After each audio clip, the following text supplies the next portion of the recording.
Paixão de Nosso Senhor Jesus Cristo segundo Mateus. Naquele tempo, Jesus foi posto diante de Pôncio Pilatos e este o interrogou: Tu és o rei dos judeus? Jesus declarou: É como dizes. E nada respondeu quando foi acusado pelos sumos sacerdotes e anciãos. Então Pilatos perguntou: Não estás ouvindo de quanta coisa eles te acusam? Mas Jesus não respondeu uma só palavra, e o governador ficou muito impressionado. Na festa da Páscoa, o governador costumava soltar o prisioneiro que a multidão quisesse. Naquela ocasião, tinham um prisioneiro famoso, chamado Barrabás. Então Pilatos perguntou à multidão reunida: Quem vós quereis que eu solte, Barrabás ou Jesus, a quem chamam de Cristo? Pilatos bem sabia que eles haviam entregado Jesus por inveja. Enquanto Pilatos estava sentado no tribunal, sua mulher mandou dizer a ele: Não te envolvas com esse justo, porque esta noite, em sonho, sofri muito por causa dele. Porém, os sumos sacerdotes e os anciãos convenceram as multidões para que pedissem Barrabás e fizessem Jesus morrer. O governador tornou a perguntar: Qual dos dois quereis que eu solte? Eles gritaram: Barrabás. Pilatos perguntou: Que farei com Jesus que chamam de Cristo? Todos gritaram: Seja crucificado.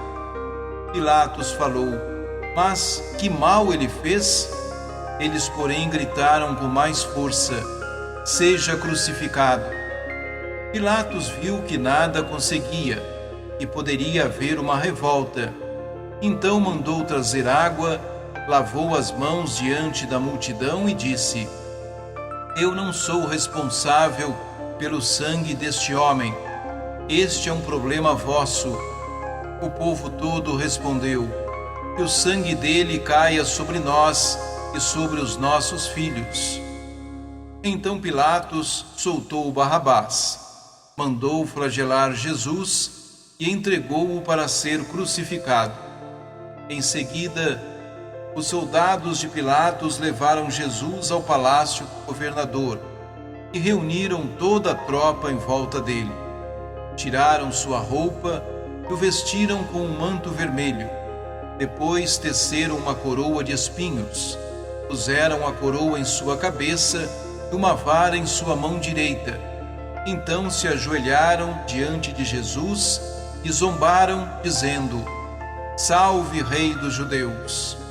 Cuspiram nele, pegando uma vara, bateram na sua cabeça. Depois de zombar dele, tiraram-lhe o manto vermelho e, de novo, vestiram com suas próprias roupas. Daí o levaram para crucificar. Quando saíam, encontraram um homem chamado Simão, da cidade de Cirene, e o obrigaram a carregar a cruz de Jesus. E chegaram a um lugar chamado Gólgota, que quer dizer lugar da caveira. Ali deram vinho misturado com fel para Jesus beber. Ele provou, mas não quis beber. Depois de o crucificarem, fizeram um sorteio, repartindo entre si as suas vestes, e ficaram ali sentados, montando guarda. Acima da cabeça de Jesus, puseram o motivo da sua condenação: Este é Jesus, o Rei dos Judeus. Com ele também crucificaram 2 ladrões, um à direita e outro à esquerda de Jesus. As pessoas que passavam por ali o insultavam, balançando a cabeça e dizendo: Tu que ias destruir o templo e construí-lo de novo em 3 dias, salva-te a ti mesmo. Se és o Filho de Deus, desce da cruz. Do mesmo modo, sumos sacerdotes, junto com os mestres da lei e os anciãos, também zombavam de Jesus. A outros salvou, a si mesmo não pode salvar. É Rei de Israel. desce agora da cruz e acreditaremos nele. Confiou em Deus que o livre agora, se é Deus que o ama, já que ele disse: eu sou o Filho de Deus. Do mesmo modo, também os 2 ladrões que foram crucificados com Jesus o insultavam. Desde o meio-dia até as 3 horas da tarde, houve escuridão sobre toda a terra. Pelas 3 horas da tarde, Jesus deu um forte grito: Eli, Eli, lama sabachthani, que quer dizer: meu Deus, por que me abandonaste? Alguns dos que ali estavam, ouvindo-o, disseram: ele está chamando Elias. E logo um deles, correndo, pegou uma esponja, ensopou-a em vinagre, colocou-o na ponta de uma vara e lhe deu para beber. Outros, porém, disseram: deixa, vamos ver se Elias vem salvá-lo. Então Jesus deu outra vez um forte grito e entregou o Espírito. E eis que a cortina do santuário rasgou-se de alto a baixo em 2 partes. A terra tremeu e as pedras se partiram. Os túmulos se abriram e muitos corpos dos santos falecidos ressuscitaram. Saindo dos túmulos, depois da ressurreição de Jesus, apareceram na Cidade Santa e foram vistos por muitas pessoas. O oficial e os soldados que estavam com ele guardando Jesus, ao notarem o terremoto e tudo o que havia acontecido, ficaram com muito medo e disseram: ele era mesmo Filho de Deus. Palavra da salvação.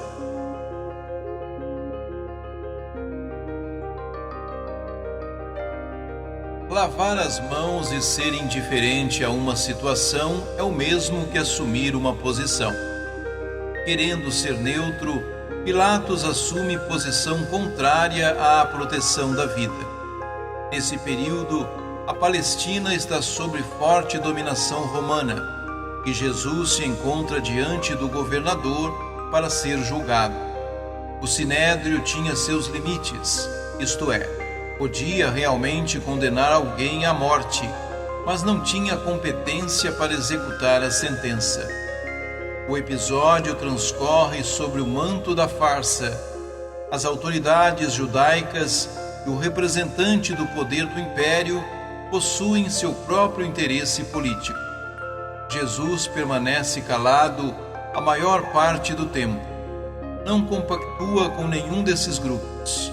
Para ele, ambos os grupos agem em benefício próprio. O destino de Jesus é a cruz. A cruz era considerada a punição mais grave que se poderia implementar. Em termos de severidade, somente podia ser comparada aos jogos de entretenimentos populares nos quais se lançavam as vítimas às bestas feras. A crucificação, todavia, era muito mais comum, porque não necessitava de festa popular para ser executada com todo o seu rigor. Bastava, na verdade, de madeira suficiente para decorar as estradas do império. Nesse sentido, o espetáculo seguiria um fluxo contínuo, não dependendo, é claro, do calendário dos festivais. No mundo romano, a crucificação, portanto, era plenamente coroada de significação política. Um meio de punição capital de crimes hediondos constituía a pena romana suprema, quase sempre infligida às classes inferiores. Era a condenação típica aplicada a escravos como meio de dissuasão, punição política e militar do Império Romano e instrumento para contra-atacar o que se considerava terrorismo de Estado. Sua função era impedir a resistência ou a revolta, especialmente entre as classes inferiores. Em se tratando de Jesus, é possível dizer que o Império Romano raramente exercia seu poder sem necessidade. Nesse sentido, pode-se afirmar que o Império Romano não crucificava professores ou filósofos. Se Jesus tivesse sido apenas uma questão de palavras ou ideias, os romanos provavelmente o teriam ignorado. Muito mais do que as palavras, eram as ações de Jesus que incomodavam o projeto de disseminação da paz romana. A neutralidade não cabe no projeto de Jesus. Ele é sempre a favor da vida e contra todos os instrumentos que produzem e disseminam a morte.